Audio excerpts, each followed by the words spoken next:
Candidly, we've been planning this renovation for a long time.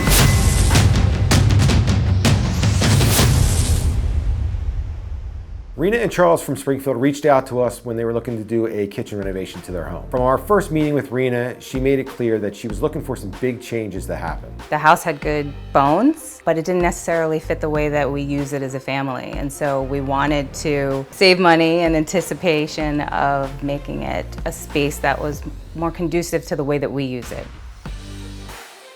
Our home was built in 1954. The way that people used their homes back then are different than the way that we use it today. It was darker wood, both the floors, the cabinets, the countertops. We had like this odd back hallway, which was just a waste of probably 3 to 4 feet wide versus like 6 feet long. The flow of the kitchen was less than ideal. It just felt very choppy, and the way that our home is situated on our property didn't allow the light to really come in. Rena was very clear on what she didn't like about our home. I had a good understanding of what she needed out of the new space. And like all of our projects, I knew our team could deliver on Rena's dream, but we had to first work out exactly what this design was going to look like for her and her family.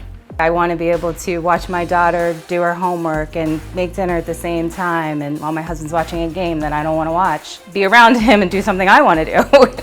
Our initial design concepts for Rena and Charles really focused on openness and making sure that the space was inclusive for the whole family. Working with Drew and the whole team, we really focused on how far we could take that concept into our design options for Rena and Charles. We didn't really just renovate our kitchen, and this is something I try to explain to my friends and family who ask, like, oh, why did it take so long? And I'm like, this was more than just a kitchen renovation, right? It was really our first floor that we changed, not just the look, but the flow. After several conversations and meetings with Rena, we put together a few layouts based on those design concepts.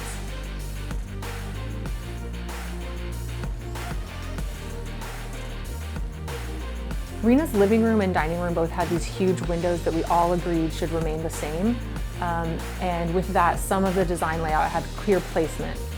But there were a few key elements that I know weren't even on Rena's radar.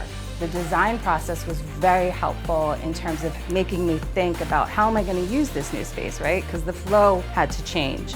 We moved where key components were. My refrigerator is in a different place than it was before. The stove is in a different place. And so if I hadn't been able to see the renderings and talk through it with the team, I wouldn't have been able to think, okay, here's where I want to put certain things and how am I going to use the space.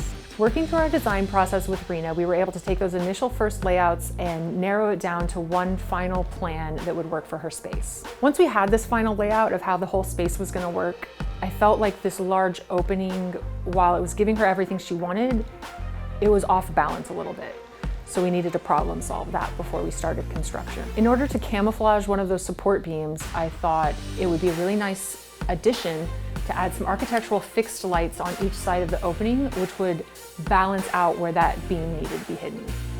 Having the experience of, both Drew from a structural and construction point of view, but then also Jessica, who could kind of see my vision, I think, and help me come up with ideas like these gorgeous light boxes, which is something on initial take I don't think I warmed up to right away. But today, as I look at it and our guests look at it, it's one of our favorite design elements. This also gave us the opportunity to bring in some of that customized millwork look that Rena loved in the kitchen into the transition between the kitchen and the living space. The process is long. We knew that. It was going to be long. It's never easy to give up your home for 3-4 months. The time that Pellak took to protect the rest of our homes, right? Putting up the wall barriers with the zippers so that we can come in and out of a room without it being such a big impact. The fans that were installed to make the air quality still manageable, that we could live in the home at the same time. All of those things, I think, really allowed us to live through the process and not be awful. I was able to create a fake kitchen in one of our guest rooms, and at one point even the garage. That process is less than ideal, but I think that Pellak did a really good job of not making it awful at the end of the day. The team spent countless hours planning out this renovation. Now that the start date was here, there was no turning back. Before we could begin, Rena and Charles had moved all of their personal items out of the space, leaving a few last-minute heavy items for the team to take care of. Now with all of their stuff removed from the space, the team could start setting up the plastic walls, bring in the air machines, and protect the final items that were to remain in place. This is the point where we mark out which items are to be demoed, which walls are to be removed, and carefully take down the items that are to be reused. Now that it is all protected, it is time for the demo crew to come in and take everything apart. The guys removed the cabinets and countertops, the majority of the plaster from the ceiling and walls on the first floor, and removed the old wet bed tile flooring in the kitchen. Now that demo was completed, we started by leveling off the existing kitchen floor. We needed to build it up to height before we could add the new sheathing. Before we could begin the process of opening up the first floor, we first needed to build temporary walls to support the second floor. With the temporary walls in place, the team moved down to the basement. We needed to jackhammer up the basement floor and dig out for 2 new footings to support the columns. New concrete was poured, the columns were set, and then the floor was patched back in.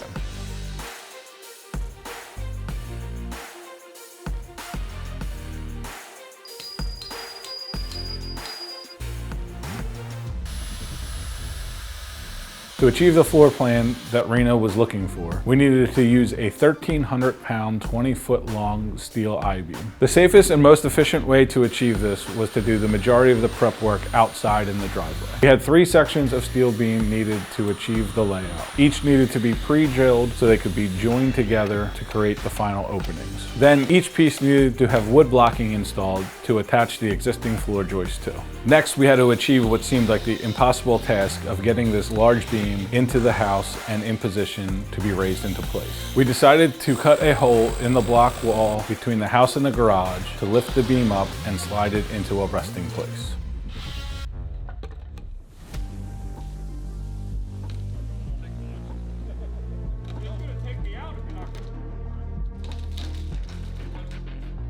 In order to get the beam into the house, we had to raise it with material lifts to get it up to the height of the first floor, push it through the wall, and rest it on material lifts inside to be able to raise it up into position.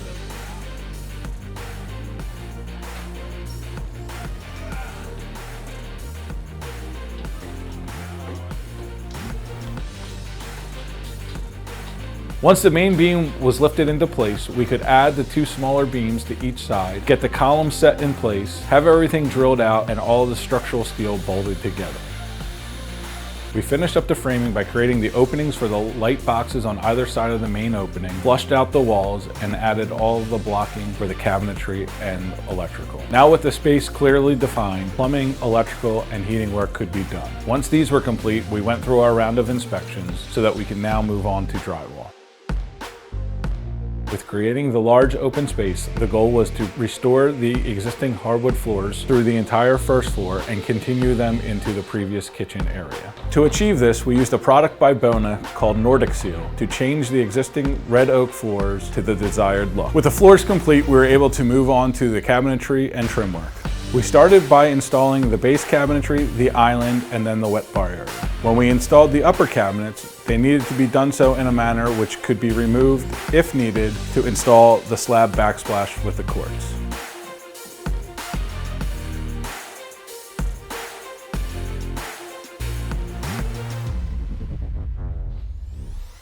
With the majority of the cabinetry installed, we were able to work on the trim work around the pocket door of the pantry so that the cabinetry of the built-in refrigerator could be installed. Once the quartz countertops and backsplash were fully installed, we were able to finish up the 2-piece crown molding on all of the cabinetry.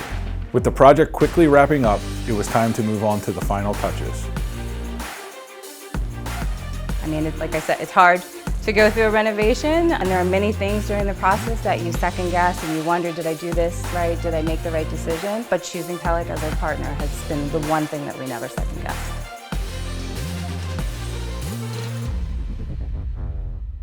During the proposal, pre-sales process, we met with several different vendors, and Pellak was the only vendor that suggested that we use what used to be a nook and turn it into a walk-in pantry. And I was blown away because I hadn't even thought of that. I thought it was such a great way to use space that would have been dead. That innovation and creativity really took it over the top for us. The light boxes I absolutely love. They allow so much light to pass through. They're a beautiful architectural element that Jess came up with. And then I think just the space. There's significant space that we hadn't thought about having, like in our foyer. It's now this beautiful space where our daughter can practice her dances and not break any furniture. It allows, I think, for a lot more inviting flow when people enter our home. That's a couple, but there's a lot.